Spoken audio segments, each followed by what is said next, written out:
Hey everybody, welcome back to another episode of Map Money. Now, first and foremost, before I get this video really cranked up and started, there is some weird looking fly that I've never seen before flying around where I'm recording right now. So if I just like randomly cut out and it just skips to like as if nothing ever happened, that's what happened. So as always, here is the overview of my dividend stock portfolio in my 401k. 323,000 in the dividend portfolio, 146,000 in the 401k for just over $469,000, of which we're getting around just under $15,000 in forward dividend income. That's about 4.6% yield, 4.7% yield on cost, and all that is about $1,250 monthly. Now, that doesn't include Shopify, that doesn't include YouTube income or anything like that. So, reason for this video today is we're going to actually start revealing to you guys the top 10 positions I have by value, not by income. Maybe that'll be a separate video, but what I really want to talk to you guys about is the top 10 stocks by value. So it's going to be over the course of, I'm not exactly too sure yet if I'm going to reveal it over like a month time period, or if I'm going to reveal it once a week, or what. So I still work with me on that. But in order to see the next 10, or the next 9 rather, because you'll see the 10th one today, make sure you hit that subscribe button so we'll get after it and you guys can keep in touch. Now, I'm not going to make you wait for the entire video or anything like that. What I'm basically just going to show you guys is what sector it's in, and then we're going to jump a little bit more into the nitty gritty, get more into some of the income statement, the balance sheets, and the financial statement, the cash flow statement, all that sort of stuff, so we can kind of break down what you guys would think of this stock if it's something that you would invest in. Now, first and foremost, I'm just going to highlight very early on that this number 10 stock is a financials company, and we'll actually hop right into it just in a moment. But you can see right now that financials is about 20% of the portfolio by value, so almost $1 in $5 that is invested in the 323 or whatever $1,000 dividend portfolio is coming from banking stocks. Now, I think I have 4 main bank stocks that are in here. So if you guys know which ones those are, you might be able to kind of guess. And I think that there's 1 or 2 other banking stocks within my top 10 as well. So anyway, not going to touch too much onto that. I don't want to reveal the surprise, but about 22% of my income also comes from financials. So as you guys know, at the moment, financials and banks, they yield pretty well comparatively to say some of the other sectors like technology and cash at the moment. So that being said, my financials yield about 5%, so that's pretty good in all things considered. But you can see it's above average for where the average dividend yield is for the entirety of the portfolio. Now, I'm not going to make you guys wait anymore, so we're just going to hop right into it. So the company is Bryn Bank Trust. Now, you guys might be like, what the hell is Bryn Bank Trust? Well, it's a local bank that I kind of grew up around. My grandfather used it. My grandmother still kind of uses it to this day. And it's a bank that I kind of grew up with when I was growing up outside of Philadelphia area. So I grew up in a place called the Main Line. So that allowed me to kind of see this small regional bank develop and grow over time. And with that, my grandparents used it, so it's something I was relatively familiar with. And so I decided, hey, why not own a local bank that I'm kind of familiar with? And I think eventually we'll probably get bought out by one of the larger banks, especially as they continue to develop their repertoire of products like insurance and wealth management. I think that eventually they're just going to get bought out. So at the moment, they're about a $500 million bank. I think they're actually, let's scroll over to it, a $530 million bank. I own just over 300 shares of it, so 355 shares of that. And so in terms of ownership of the company, I actually own 0.00178%, which is not a lot, but at the same time, I think it's the highest percentage of a company that I own within the portfolio. So hats off to me, right? So my goal is to eventually get this up closer to about 20,000 shares in the very long term, like the ultimate long term. And that would allow me to own about 0.1% of the entire company. So dividend yield as a whole is about 26 cents per quarter, pays about $1.04 at the moment. And because I own 355 shares, we get just over $350 every single year from it. So looks pretty good, right? From that respect, and every single time we get a payment, we should be getting around 90 bucks. So that's cool. I can't complain with that. 90 bucks will allow me to buy at the current price just under 4 shares. So just over three, but just under four shares that I can reinvest into the company. So at the moment, the value of it is about $9,500, which is relatively small compared to some of the other things. And just to keep in mind, I didn't include things like the company that I work for, because that's kind of not 100% what I'm like buying on the open market. And I didn't also include Cardone Capital, because that's not really a stock, and this is more focused towards investing in stocks. At the moment, the company yields about 3.89%. My yield on cost, because I'm down on the position, is about 3.2%. So because I'm down by about 16 or so percent at the moment on the investment, or about $1,800, $1,900, my yield on cost is obviously much lower than the current dividend yield. But that being said, as we continue to reinvest into this company, I'm assuming that we will get back to even. And because we pulled back a little bit, we're actually almost like 4 or 5% away from breaking even on this position. But the market started pulling back just a tad. But anyway, I will continue to reinvest these dividends just like I did on the 1st of June when I got my most recent dividend payment. So I don't expect another payment until, I guess, what is that, September 1st time frame, and I will reinvest that as well. So hopefully get myself another 2, 3, maybe even 4 shares, depending on what the share price is at that point. So where we were in terms of 52-week high on this stock, so we got all the way up to $41 and we dipped all the way down to $22. So we're only 20% off of the current recent lows, and we are 52%, or sorry, 35% away from the 52-week high. So in terms of other financials, it was a good opportunity, but it wasn't impacted nearly as much as, say, something like Wells Fargo, where it was down close to 50-60% at its worst point. This actually probably was down about 50% at its worst point. As you can see, the high was about 41 and the recent low was about 22. So just over 50%, or just under 50% down from, I guess, the most recent 52-week high. But that being said, the stock has been in the 50s over the past couple years. Yeah, we'll get into that in quite a bit. There's about 19.5 or 19.9 million shares out on the market. So in order to own 1%, I would need to have about 200,000 shares. But that is not where I'm kind of going at the moment.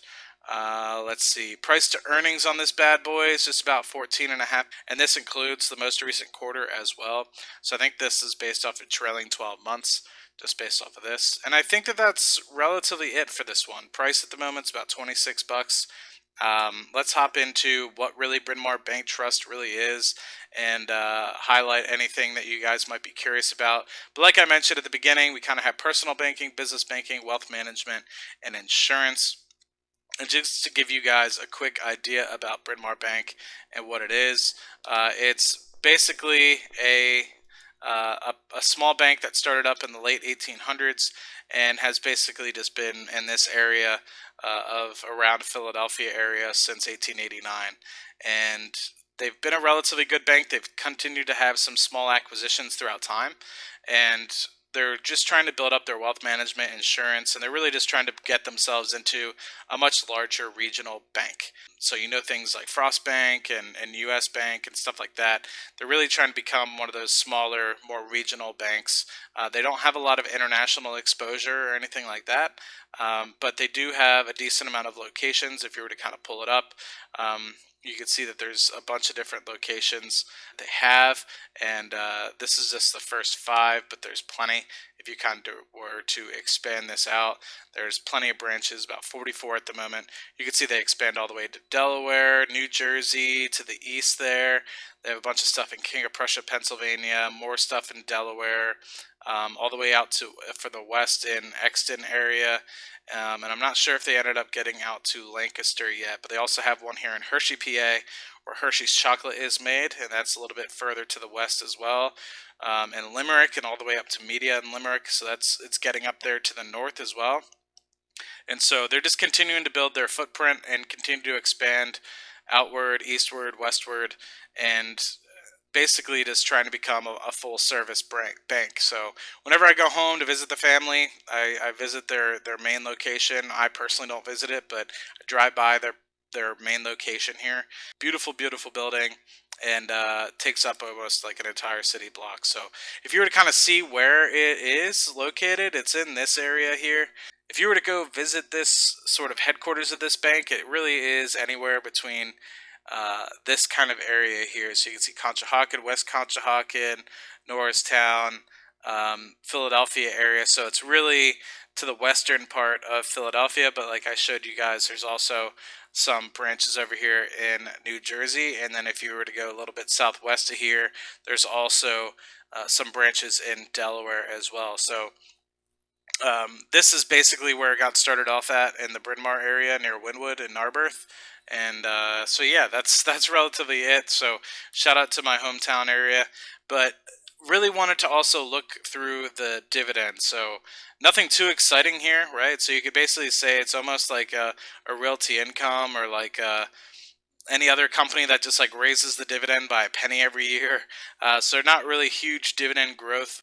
They're really more of a company that just raises it 1 penny every single quarter, so 4 cents a year, which at the end of the day, it ends up being a pretty big deal, because growing it from, let's just say, 24 cents to 25 cents is still, you know, a 4% growth, which helps keep up with inflation. But you can see that kind of 1 penny growth continues all the way back to when it was trading at, you know, 10-11 cents per quarter. Then it jumps back up to 20 cents per quarter, and that was because we had some share splits back in the day. And you can see the same thing happen in right before 2000. And so you get to see it's paid a relatively consistent dividend for a long time, ever since it IPO'd back in like the late 80s. And I think there was a dividend pause at some point, relatively like in the early 90s, I think. But I'm curious if that was just a not it being known by like NASDAQ or something like that, because this kind of shows that it's got a pretty consistent dividend throughout the 90s as well. So hey man, I don't know. Sometimes the data on some of these smaller companies kind of gets lost, which is fine. But what I really wanted to show here is the, I guess, comparison between the S&P 500 and Bryn Mawr Bank. And it kind of starts back in the, when is this, late 1998 time frame, about September, October 1998 time frame, starting at 0. So you can see the big jump up here in the SPX, or the S&P 500, for the dot-com bubble here. You can see that Bryn Mawr Bank did not start out very well. It actually ended up, you know, in the negative very early on in 2000 time frame, and then it kind of reversed, right, as the S&P 500 kind of went down into a recession. Bryn Mawr Bank did relatively well. So comparatively, if you were to look at, you know, the S&P 500, it was down close towards 0%, maybe up to 20% up, whereas Bryn Mawr Bank was about 86%. And then in 2008, 2009, just like all other banks, it was affected as well. It took a late dip and almost crossed over with the S&P 500. But you can see Bryn Mawr Bank's basically been beating the S&P 500 up until rather recently, where I think the technology stocks have really helped the S&P 500 maintain its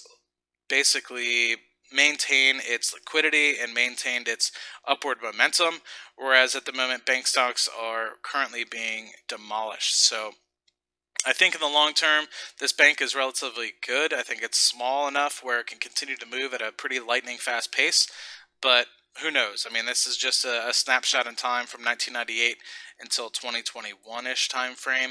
So in the future, hopefully we can get back up to beating the S&P 500. But I've continued to invest while it's down here, and the bank is still relatively profitable.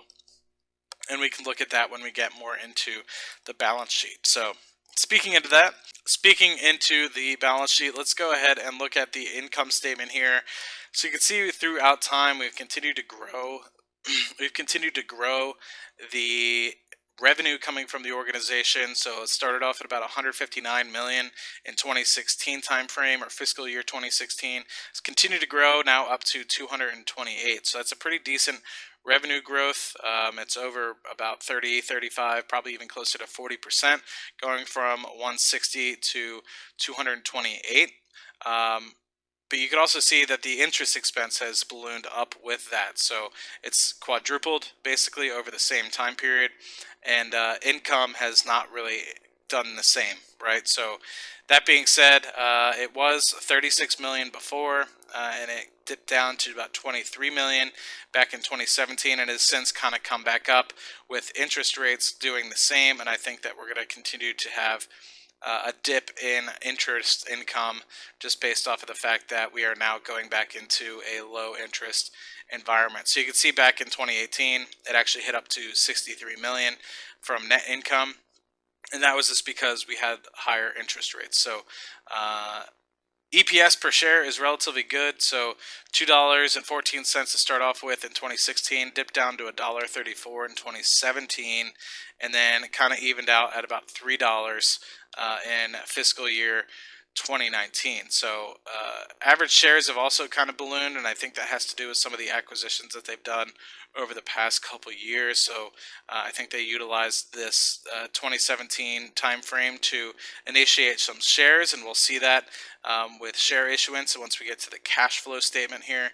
And yeah, relatively good. So they're not really expanding too much on the shares that we have outstanding. If you remember, actually, the shares that we have outstanding right now is about 19.9. So they're continuing to buy back shares, which is good for me as a long-term holder of the company.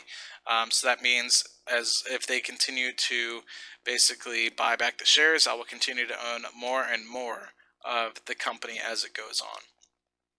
Going into the balance sheet here, we can look at the assets versus the liabilities and really get a little bit deeper into what is going on here. So assets at the moment from fiscal year 2019 was about $5.2 billion versus the liabilities on the spreadsheet of about $4.6 billion. So taking that away from each other, that means that if everything were to get liquidated today, we'd have about $600 million left over. The bank is worth about $530 million on the open market right now. So if everything would get liquidated and none of it really gets written off, we'd be walking away with a profit if the company would kind of get hit up, right? So a book value would be the total equity that the stockholders would have is about $530 million.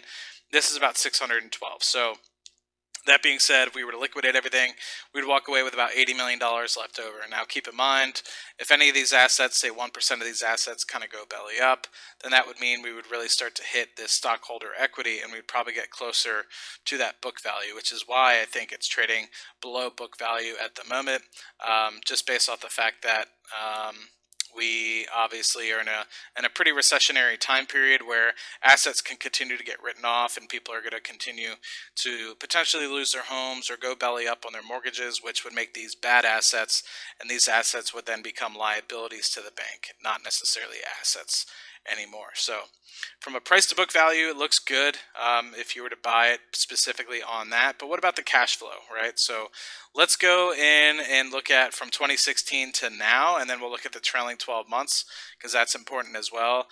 The first thing I always look at is the free cash flow compared to what kind of dividends they're paying out. That's mostly what's important to me. I know a lot of folks really like to look at, is it making its way from the earnings or whatnot? And yes, I mean, if you were to look at it in terms of dividends paid versus the earnings, yes, you're of course going to see that as well. But I like to specifically look at what's coming out of the free cash, because the free cash takes into account a bunch of other different things that are non-cash items, and it's actually basically the cash that's coming through the cash register, and it doesn't account for any like CECL, which is a big thing nowadays, and stuff like that, where you have credit provisions that in case they think that people are going to lose money, but it's just like taking into account what might happen but not what actually happened. Free cash is what actually happened. So that's what I look at. So going from 2016, we landed with about $52 million in free cash, and we ended 2019 with about $86 million, and we actually ended the past trailing 12 months. So we had a really good first quarter, I guess, with free cash coming in at $101 million in terms of free cash. Now, comparing that to the dividends paid, you can see it's relatively minor, right? So we have about 3 times the amount of headroom, so our payout ratio is below 30%. If you were to kind of look at it on this basis, from 52 million, we only paid about $14 million in dividends back in 2016 timeframe. And let's just go to where we were at in 2019. So we made about $86 million in free cash, and we paid about $21 million in dividends. So that being said, we were just under 25% from the payout ratio from free cash. Now keep in mind, I think the income coming from this bad boy was about 59 million. So if you were to look at it this way, it shows a much higher payout percentage, but keep in mind there's a lot of depreciation, amortization, and stuff like that that's non-cash items that just helps you write off against taxes, that in actuality it comes right back into the free cash flow statement, or the cash flow statement that you can use to pay out to investors, or reinvest back into the business, or anything like that. So quickly rolling down, let's just hide this quickly again, but you can see just how much stock they're purchasing every single year. So they purchased about $8 million worth of stock back in 2016 timeframe. I think that they issued shares back in 2017, obviously 2017, 2018, but they don't have it here. Maybe it's just because it was an offering, and but they don't have the common stock issued into the balance sheet, which is kind of angering to me. I'd like to know how many shares that they kind of issued, because we saw that the amount of shares outstanding went from like 17 million to 20 million, and I'd like to just know, obviously it was 3 million, how much exactly that was. But anyway, it is what it is. But you can see, even just in the past trailing 12 months, they purchased back $10 million worth of shares. Last year, they purchased about $4.5 million worth of shares. So you can see, in that respect, you're continuing to be below your free cash flow number. So this basically is about 30 million compared to the $101 million that we made in free cash. So we still have about $50 million that is kind of going into the cash that we have on hand.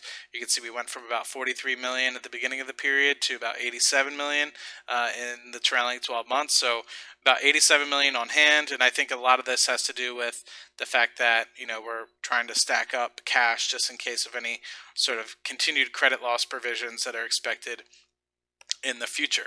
Now I'm trying to think if there's anything else other than the spreadsheet that I really wanted to share with you guys.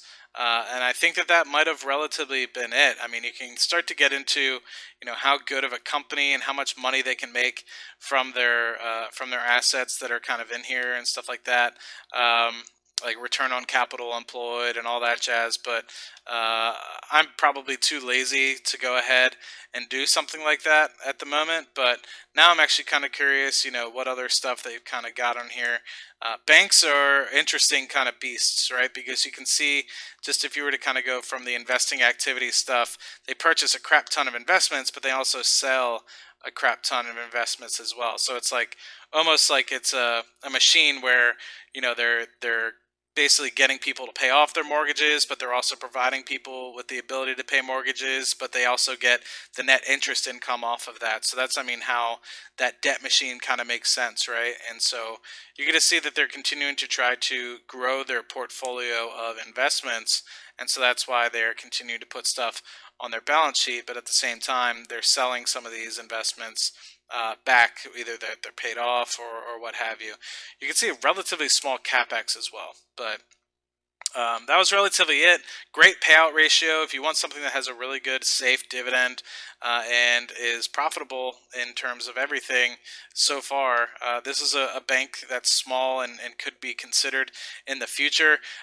You could see even in the first trailing 12 months, or the last trailing 12 months, we did okay. But I think if you pull up the last quarter, it actually ended up being, yeah, so you just pull up the last quarter, you can see the credit loss provision ended up being about minus $11 million. But like we saw in the cash flow statement, let's just pull up the cash flow statement here and check out the quarterly cash flow statement so we can see the first quarter. We obviously had about the $11 million here in terms of credit loss provisions, but then you have depreciation and a bunch of other non-cash working items. And here you see the other kind of column where I think that they're just basically having a bunch of credit loss provisions baked in. But then you can just see that they still gained in cash for the quarter, right? So how can that really happen if they're actually really losing money, right? It's more of the fact that they have this credit loss provision, or the CECL, that they're kind of adhering to, but they still walked away with about $18 million worth of cash. And let me just check how much they actually put into the see how much they actually put into the dividend. So you can see, even in a horrible quarter like we had in 1Q, and I assume it'll probably be just as bad in 2Q of 2020, we still had almost a 3x payout ratio coverage. So just under 6 million in terms of coverage, or 6 million in terms of dividends paid out. We had about 19 million in terms of free cash coming from that.